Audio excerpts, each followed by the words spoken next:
কিছু মেয়ে আছে যারা 100টা রিলেশন করবে, তবে বিয়ে কিন্তু বাবা মার পছন্দ করা ছেলেকেই করবে। বাবা মার প্রতি ভালোবাসাটা দেখছেন অনেক সুন্দর না? আমাদের রিলেশনটা শুরু হয় শর্ত দিয়ে। সে বলেছিল আমরা রিলেশনে গেলে কি তোকে আমার ফেসবুকের পাসওয়ার্ড দিতে হবে, আমি কিন্তু তোকে কখনো আমার ফেসবুকের পাসওয়ার্ড দিতে পারবো না, আর তুই চাইলেও দিব না। আমি আর সে একই ব্যাচের ছিলাম। হঠাৎ একদিন আমার একটা ফ্রেন্ড আমাদের সব ফ্রেন্ডদের নিয়ে একটা মেসেঞ্জার গ্রুপ খুলে। কিছুদিন গ্রুপে কথা বলার পরে আমরা ইনবক্সে কথা বলা শুরু করি। আর কিছুদিন পরে সে আমাকে জিজ্ঞাসা করে আমার জিএফ কেমন আছে। আমি বললাম আমার কোনো জিএফ নাই। সে বলল সত্যি করে বল। তারপর আমি বললাম সত্যি আমার কোনো গার্লফ্রেন্ড নাই, আর আমার সাথে কেই বা প্রেম করবে।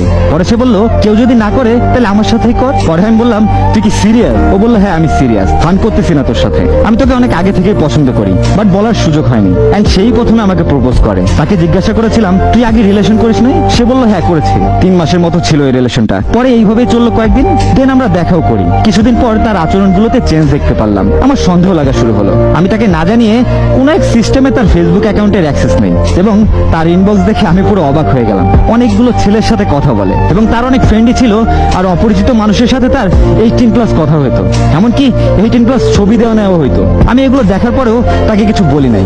এভাবে চলতেছিল। তার 2 মাস পরেই সে আমাকে বললো তোর সাথে আমি রিলেশন রাখতে পারবো না। আমি বললাম কি কারণে পারবো না? সে বলে তোমার আমার সম্পর্ক আমার পরিবার মেনে নেবে না, এন্ড আমি আমার পরিবার যে ছেলেকে পছন্দ করবে তাকেই বিয়ে করব। এই বলে তার সাথে প্রায় 1 সপ্তাহ কথা হয় নাই। আর এই একটা সপ্তাহে আমি তার আইডিতে ঢুকে দেখতাম সে আরো নতুন নতুন ছেলেদের সাথে কথা বলে, আর অ্যাডাল্ট ছবি দেওয়া নেওয়া করে। একদিন সে হঠাৎ আমাকে মেসেজ দিয়ে বলতেছে কি রে এতই পর হয়ে গেলাম আমি তোর, একটাবার খোঁজও নিলি না আমার? আমি বললাম তোর তো খোঁজ নেওয়ার মানুষের অভাব নাই, আমি না থাকলে কিছু যায় আসবে না। পরে আমি তাকে বললাম তুই গত 1 সপ্তাহে এই ছেলের সাথে কথা বলছিস আর এইগুলা করছিস। প্রথম দিকে সে অস্বীকার করে, পরে আমি বললাম আমার কাছে স্ক্রিনশট আছে, অস্বীকার করে লাভ নাই। পরে সে আমার কথা শুনে সেই সব ছেলেদের ব্লক করে দেয়। তারপর 2 মাস ভালো চলতেছিল। দেন আমরা একদিন দেখা করি। দেখা করতে আসার পরে সে অস্থির করতেছে বাসায় চলে যাওয়ার জন্য, এবং বলতেছে তোর জন্য আমার বাড়িতে ঝামেলা চলতেছে, তোর সাথে আমি থাকতে পারবো না।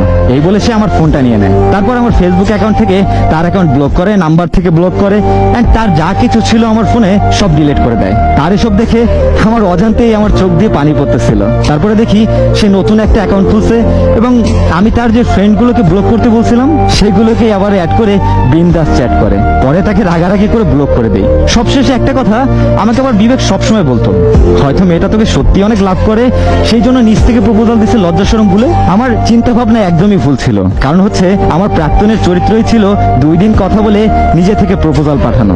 আমার সাথে ব্রেকআপ হওয়ার পর 1 মাসের ভেতরে আরো 3 জনকে প্রপোজাল পাঠিয়েছে নিজ থেকে। তার প্রুফও আমার কাছে আছে।